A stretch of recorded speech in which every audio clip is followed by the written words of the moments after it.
खुलुमबाय बेयो बड'लेण्ड इंखं टेलिभिजन दिनै 10 नभेम्बर 2022 बुधबार खालि सानसेनि बरादखौ नोंथांमोननि खाथियाव लाबोदों आं सदानन्द दैमारिया।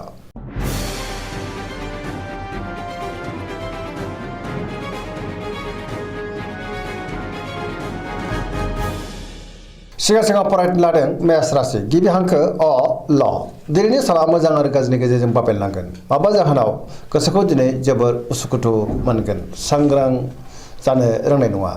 सुथुरा बांनो हागौ। मावनो हानाय खामानिखौ मावफुंनो गोब्राब जागोन। माबा नङा माबा मोनसे गोरोन्थि जालांनोबो हागौ। गोसोआ दिनै जोबोर गोनो गोथो जागोन। सोरनिफ्रायबा गाज्रि खौरांबो मोननो हागौ। रांखावरियाव मोजां अब्लाबो नाथाय खरसायाबो बांनो हागौ। बेफार फालांगियाव मोजां होनजायो। सोरबा लोगोनिफ्राय हेफाजाबबो मोननो हागोन। न'खरावबो दिनै अननानै फैगोन। बिमा बिफानिफ्राय बोर मोननो हागौ। गोसोनि बोलोआ अब्लाबो नाथाय लोरबां जागोन। समाजाव मान मोननो हागोन। लाइमोनफ्रा गोसोखौ दिनै जोबोर आला खाला मोनगोन। फरायसाफ्रा दिनै फरायनायाव गोसो दुंखांगोन आरो मोजां फिथाइ मोनगोन। अब्लाबो नाथाय नेगेटिभ एनार्जिनि गोहोमबो गोग्लैनो हागौ। धोरोमारि बिथिङाव नाथाय गोसो दुंखांगोन। वृष राशि गिबि हांखो इ उ ब दिनैनि साना मोजां आरो गाज्रिनि गेजेरजों बाबेनलांगोन। गोबां रोखोमनि जेंना नुजाथिनो हागौ। मोनफ्रोमबो बिथिङावनो सांग्रां जानांगोन।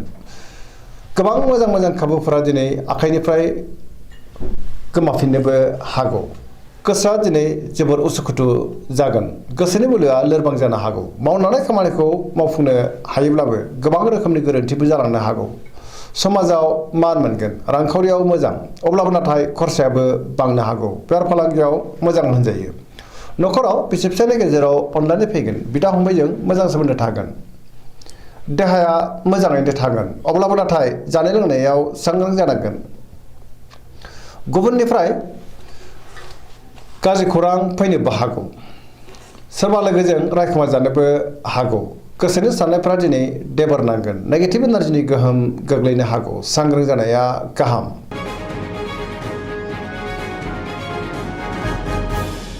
मिथुन राशि गिबि हांखो क स दिनैनि साना जोबोर मोजां। पजिटिभ एनार्जिनि गोहोम गोग्लैगोन। मोनफ्रोमबो बिथिङाव जाफुंसारगोन। गियाननि आंखाल जानाय नङा। गोसोखौ दिनै जोबोर गोजोननाय मोनगोन। सोरबा लोगोनिफ्राय मोजां खौरां मोननोबो हागौ। देहाया मोजाङै थागोन अब्लाबो नाथाय जानाय लोंनायाव सांग्रां जानांगोन। रांखावरियाव मोजां आयाबो बांनो हागौ। बेफार फालांगियाव मोजां होनजायो। सोरजोंबा बाख्नाय जानो हागौ। समाजाव दिनै मान मोनगोन। गोसोनि बोलोआ बांगोन। गावनि गोसोनि साननायखौ गुबुननो फोरमायनोबो हागोन। सोरबा लोगोनिफ्राय मोजां खौरां फैनोबो हागौ। गुबुनजों मोजां सोमोन्दो लाखिनोबो रोंगोन। बहाबा थाङोब्ला दिनै जोबोर मोजां आरो मोजाङैनो हान्थिनोबो हागोन। लाइमोनफोरनि गोसोआ दिनै जोबोर रमान्टिक जागोन आरो गावबा गावनि गोसोनि साननायखौ फोरमायलायनोबो हागोन। कर्कट राशि गिबि हांखो ड ह दिनैनि साना जोबोर मोजां। माबा मोनसे मोजां खौरां फैनोबो हागौ। गोसोखौ दिनै जोबोर गोजोननाय मोनगोन। सोरबा लोगोजों बाख्नाय जानोबो हागौ। गुबुनजों मोजां सोमोन्दो लाखिनो रोंगोन। बहानिफ्रायबा मोजां खौरां फैनो हागौ। गोसोआव पजिटिभ साननाय फैगोन। गोथों आरो गोग्गो साननो रोंगोन। गियाननि आंखाल जानाय नङा। मावनो हानाय खामानिखौ थि समावनो आरो गोरलैयैनो मावफुंनोबो हागोन। रांखावरियाव दिनै जोबोर मोजां। बेफार फालांगियावबो जोबोर मोजां मुलाम्फा मोननो हागोन। आयाबो बांनो हागौ। न'खराव दिनै अनलायनाय फैगोन। बिमा बिफानिफ्राय थोजासे अननाय आरो बोरखौ मोननो हागौ। समाजाव दिनै लोगो लेवाबो बांनो हागौ। देहाया मोजाङै थागोन अब्लाबो नाथाय जानाय लोंनायाव सांग्रां जानांगोन। फरायसाफ्रा दिनै फरायनायाव गोसो दुंखांगोन आरो मोजां फिथाइ मोननोबो हागोन।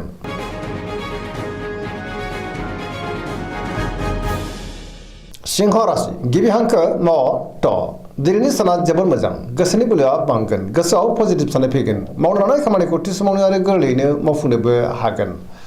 गुबुननिफ्राय मोजां खौरां मोननोबो हागौ। बहाबा थाङोब्ला दिनै जोबोर मोजां आरो मोजाङैनो हान्थिनोबो हागोन। रांखावरियाव जोबोर मोजां। बेफार फालांगियावबो जोबोर मोजां होनजायो। गुबुनजों मोजां सोमोन्दो लाखिनोबो रोंगोन।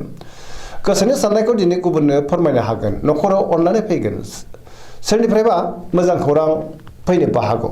गुबुननि गोसोखौ दिनै बोनो हागोन आरो गोबां मोजां खाबुबो लानो हागोन।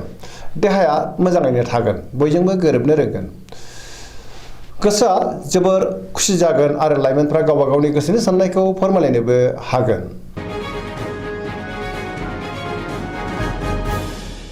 कन्या राशि गिबि हांखो प ट दिनैनि साना जोबोर मोजां गुबुननि अननाय आरो अनसायनाय मोननो हागोन गोसोआव पजिटिभ साननाय फैगोन गोथों आरो गोग्गो साननो रोंगोन गियाननि आंखाल जानाय नङा रांखावरियाव दिनै जोबोर मोजां बेफार फालांगियावबो जोबोर मोजां देहाया मोजाङैनो थागोन न'खराव अनलायनाय फैगोन गोबां मोजां खाबु फैनोबो हागौ गोबां खामानियाव दिनै मुखुब थागोन सोरजोंबा बाख्नाय जानानै गोसोआ दिनै जोबोर गोजोनगोन पजिटिभ एनार्जिनि गोहोमबो गोग्लैनो हागौ लाइमोनफ्रा जोबोर खुसि जागोन आरो गावबा गावनि गोसोनि साननायखौ फोरमायलायनोबो हागोन।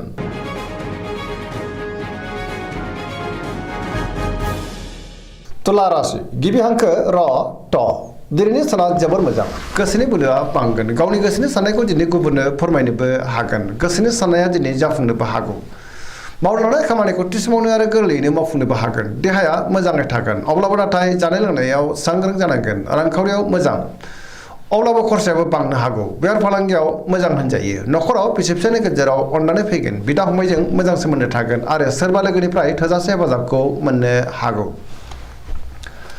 गुबुनजों बाख्नाय जानोबो हागौ गोदान खामानियाव दिनै आखाइ होजेननो हागोन सेंग्रा सिख्लाफ्रा जोबोर रमान्टिक जागोन आरो गावबा गावनि गोसोनि साननायखौ फोरमायलायनोबो हागोन पजिटिभ एनार्जिनि गोहोमबो गोग्लैनो हागौ।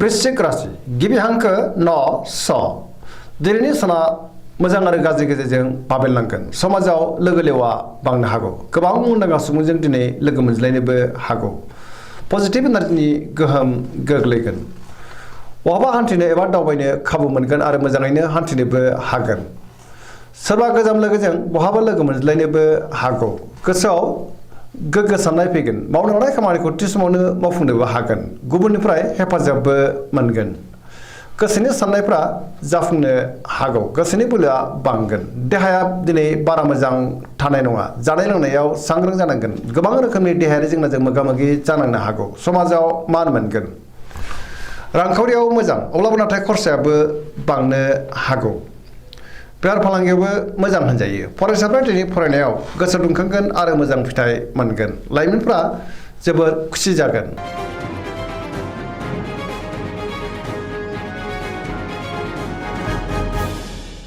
धनु राशि गिबि हांखो ध फ भ दिनैनि साना मोजां आरो गाज्रि गेजेरजों बाबेनलांगोन गोसोनि साननायफ्रा देबार नांनो हागौ मावनो लानाय खामानिखौ मावफुंनो गोब्राब जागोन माबा नङा माबा मोनसे गोरोन्थि जालांनो हागौ सोरबा लोगोनिफ्राय हरखाबै गाज्रि खौरांबो फैनो हागौ रांखावरियाव बारा मोजां नङा नाङा फाङा खरसाया बांनो हागौ बेफार फालांगियावबो गोबां खहा जानो हागौ सांग्रां जानाया गाहाम समाजाव दिनै मान मोनगोन सोरजोंबा रायखुमा जानोबो हागौ बहाबा दावबायनो एबा हान्थिनो खाबु मोननो हागौ अब्लाबो नाथाय लामा सामायाव सांग्रां जानांगोन देहाया दिनै बारा मोजां थानाय नङा गोबां रोखोमनि देहायारि जेंनाजों मोगा मोगि जानांनोबो हागौ आरो खस्थ' मोननांनोबो हागौ न'खराव बिदा फंबायनि गेजेराव मोजां सोमोन्दो थागोन लाइमोनफोरनि गोसोआ दिनै जोबोर रमान्टिक जागोन आरो गावबा गावनि गोसोनि साननायखौ फोरमायलायनो हागोन फरायसाफ्रा दिनै फरायनायाव गोसो दुंखांगोन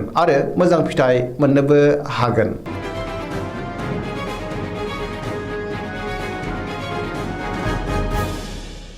मकर राशि गिबि हांखो ख ज दिनैनि साना जोबोर मोजां गोसोनि साननाया जाफुंनो हागौ मावनो लानाय खामानिखौ थि समावनो आरो गोरलैयैनो मावफुंनोबो हागोन सोरबा लोगोजों बाख्नाय जानोबो हागौ रांखावरियाव मोजां अब्लाबो नाथाय खरसायाबो बांगोन बेफार फालांगियावबो मोजां होनजायो गोबां मुंदांखा सुबुंजों दिनै लोगो मोनज्लायनोबो हागौ गोसोनि साननायफ्रा दिनै गोग्गो जागोन गोथों आरो गोग्गो साननो रोंगोन गियाननि आंखाल जानाय नङा मोनफ्रोमबो खामानिखौनो दिनै गोरलैयैनो मावफुंलांनो हागोन गोदान खामानियाव दिनै आखाइ होजेननोबो हागोन न'खराव बिसि फिसायनि गेजेराव मोजां सोमोन्दो थागोन बिदा फंबायनिफ्राय थोजासे हेफाजाब मोननो हागौ सेंग्रा सिख्लाफ्रा दिनै जोबोर खुसि जागोन आरो गावबा गावनि गोसोनि साननायखौ फोरमायलायनोबो हागोन।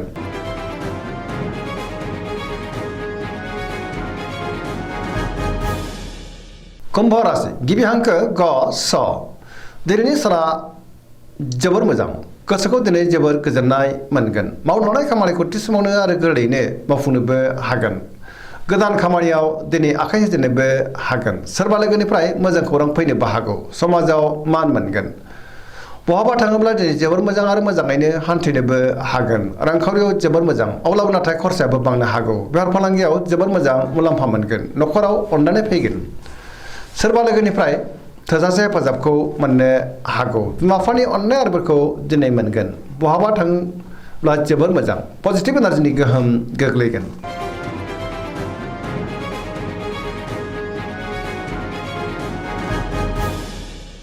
मीन राशि गिबि हांखो ड स दिनैनि साना जोबोर मोजां गुबुननि थाखाय गोबां मोजां खामानि मावनानै होनोबो हागोन गोबां मोजां खाबु फैनोबो हागौ गोसोआव पजिटिभ साननाय फैगोन गोथों आरो गोग्गो साननो रोंगोन गियाननि आंखाल जानाय नङा गावनि गोसोनि साननायखौ गुबुननो फोरमायनोबो हागोन देहाया मोजाङै थागोन अब्लाबो नाथाय जानाय लोंनायाव सांग्रां जानांगोन बेफार फालांगियाव जोबोर मोजां न'खराव अननानै फैगोन बिदा फंबायजों मोजां सोमोन्दो थागोन सोरजोंबा बाख्नाय जानानै गोसोखौ दिनै जोबोर गोजोननाय मोनगोन सेंग्रा सिख्लाफ्रा जोबोर खुसि जागोन आरो गावबा गावनि गोसोनि साननायखौ फोरमायलायनो हागोन फरायसाफ्रा दिनै फरायनायाव गोसो दुंखांगोन आरो मोजां फिथाइ मोननोबो हागोन पजिटिभ एनार्जिनि गोहोमबो गोग्लैगोन धोरोमारि बिथिङावबो दिनै गोसो दुंखांनो हागौ दिनैनि राशि फरायनाया एसेनोसै जोबनायाव बेखौनो खावलायो जाहाथे नोंथांमोना सानफ्रामबो जोंनि बे बड'लेण्ड इंखं टेलिभिजनखौ नायबाय थायो आरो साबस्क्राइब खालामो लोगोसे लाइक खालामो आरो शेयार खालामो एसेनोसै गोजोन्थों